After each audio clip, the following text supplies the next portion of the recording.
Hello friends, నేను మీ ప్రియాంకని. శ్రావణ మాసంలో అమ్మవారికి నైవేద్యంగా ఈజీగా స్పీడ్గా అయిపోయే రవ కేసరి పర్ఫెక్ట్ కొలతలతో ఎలా తయారు చేయాలో ఇప్పుడు చూద్దాం. స్టవ్ మీద కడాయి పెట్టుకొని 2 టేబుల్ స్పూన్ దాకా నెయ్యి వేసుకొని డ్రై ఫ్రూట్స్ గోల్డెన్ కలర్లో వచ్చేంత వరకు మనం రోస్ట్ చేసుకుందాం. నేను ఇక్కడ బాదము 1/2 మినిట్ దాకా రోస్ట్ చేసి కిస్మిస్ జీడిపప్పులను కూడా యాడ్ చేసుకొని గోల్డెన్ కలర్లో వచ్చిన తర్వాత ఒక బౌల్లోకి తీసుకుందాం. అదే కడాయిలో 2 టేబుల్ స్పూన్ నెయ్యి వేసుకుందాం. ఒక గ్లాసు రవ్వని తీసుకున్నాను. ఈ రవ్వని లో ఫ్లేమ్లో గోల్డెన్ కలర్లో వచ్చేంత వరకు మనం గెరిటతో ఆపకుండా తిప్పుతూ ఉండాలి.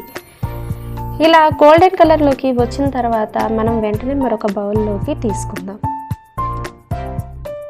ఒక గ్లాసు రవ్వకి 4 గ్లాసు వాటర్ని తీసుకుందాము. ఈ కడాయిలోనే వాటర్ని పోసి బాయిల్ చేసుకుందాం.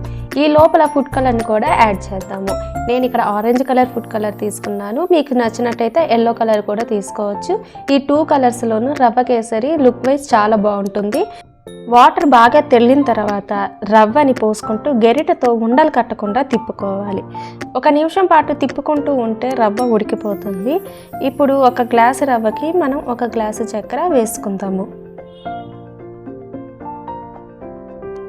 చక్కెర కలిసిపోయిన తర్వాత 3-4 యాలకులని దంచి వేసుకోవాలి. అలానే డ్రై ఫ్రూట్స్ని కూడా వేసుకొని బాగా కలుపుకోవాలి. టోటల్గా ఈ రవ్వ కేసరికి 3/4 గ్లాసు నెయ్యి అవసరం అవుతుంది. ఈ నెయ్యిని మనం కొంచెం వేసుకుంటూ కలుపుకోవాలి.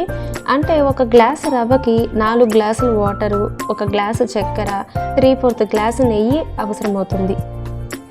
ఈ పర్ఫెక్ట్ కొలతలతో రవ్వ కేసరిని మరింత పర్ఫెక్ట్గా చేసుకోవచ్చు. ఇలా దగ్గర పడిందంటే మనకి రవ్వ కేసరి రెడీ అయిపోయిందండి. ఇప్పుడు స్టవ్ ఆఫ్ చేసుకుందాం. వేడిగా ఉన్నప్పుడే బౌల్లోకి తీసుకొని చల్లారిన తర్వాత ప్లేట్లోకి బౌల్ ఇచ్చి సర్వ్ చేసుకోండి. ఈ రవ్వ కేసరి మీకు నచ్చినట్టయితే లైక్ చేసి షేర్ చేసి మరిన్ని వీడియోస్ కోసం సబ్స్క్రైబ్ చేసుకోండి.